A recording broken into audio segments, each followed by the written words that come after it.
Perkenalkan, saya Adisana Ramadhani. Di sini akan menjelaskan sedikit tentang perancangan pabrik hidroksi etil selulose, di mana pada perancangan pabrik HEC ini disusun oleh saya sendiri Adisana Ramadhani dan akan saya Muhammad Andika Aryana. Pada pembuatan produk hidroksi etil selulose, kami memilih paten dari berbagai paten yang sudah kami cari, di mana ada dua paten yang berbeda, yaitu berbeda dari jumlah komposisi dan prosesnya, di mana satu komposisi ini ada yang dibuat dengan fraksi aseton dan ada yang dari terbutanol. Di sini perbedaan pada kedua paten ini adalah pada nilai konversinya, di mana pada paten 3131 ini nilai konversinya adalah 68,3, dan pada paten 2572 itu hasil konversinya adalah 92%. Di sini jadi kami memilih paten yang diambil adalah paten 2572039 karena satu, konversi yang lebih besar itu senilai 92%.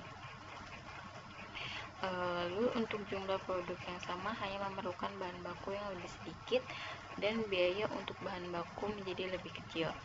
Dan pada suhu operasi digunakan suhu ruangan. Keuntungannya, secara teknis tidak perlu lagi heater untuk memanaskan, mudah mengoperasikannya dan tidak diperlukan lagi media pemanas seperti steam. Secara ekonomis, suplai energi pun menjadi sangat relatif kecil. Latar belakang dari hidroksi etil selulose, di mana kebanyakan hidroksi etil selulose ini adalah bubuk granul berwarna putih. Bubuk granul ini bisa digunakan dalam berbagai macam industri. Salah satunya yaitu seperti dalam industri cat. Pada industri cat, HEC dapat digunakan sebagai memberikan cat latex, terutama pada cat PVA tinggi, yaitu dengan kinerja pelapisnya yang sangat baik. Di sini ada block flow diagram dari neraca massanya. Di sini yang pertama adalah pada katan linter, yaitu bahan baku yaitu katan linter sebanyak 30 bagian dimasukkan ke dalam tangki berpengaduk dengan suhu operasinya adalah suhu ruang dengan waktu 5-15 menit. Lalu ditambahkan terbutanol.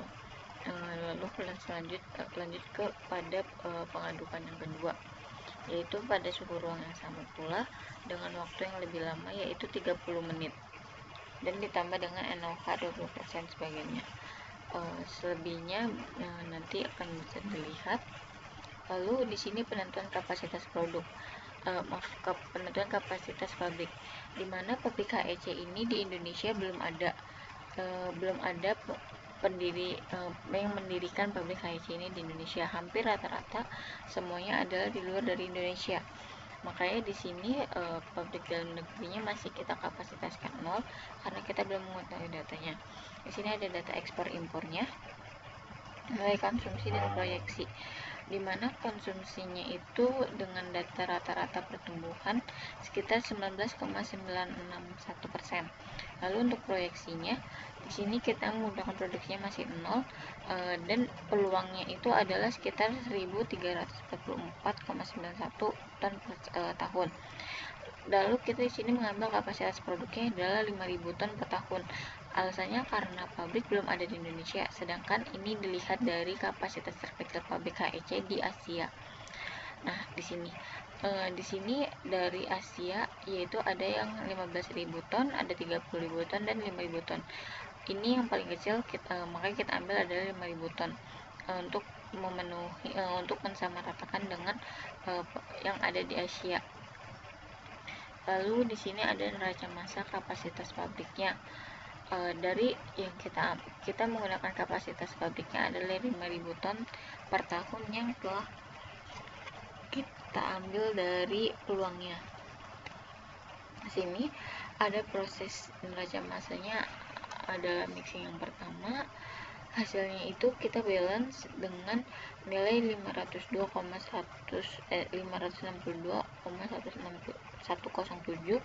lalu melakukan mixing kedua.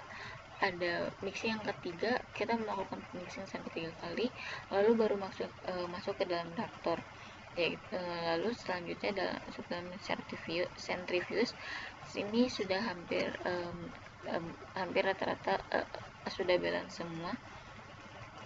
Lalu masuk ke dalam setelah centrifuge ke reaksi netralisasi, di mana di sini akan menetralkan untuk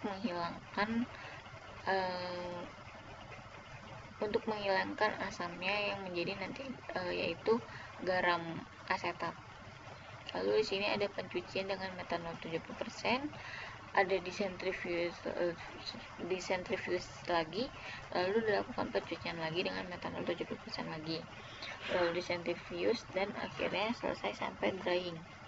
Lalu masuk ke dalam grinding. Hal ini tidak mengubah fase, tapi hanya untuk mengeluarkan sisa-sisa air saja. Lalu masuk ke dalam silo. Lanjut ke dalam neraca energi sesuai kapasitas. Di sini dijabarkan dulu terlebih dahulu dari komposisi bahan baku hingga produknya dan reaksinya. Di sini ada juga kita menggunakan metode Joule.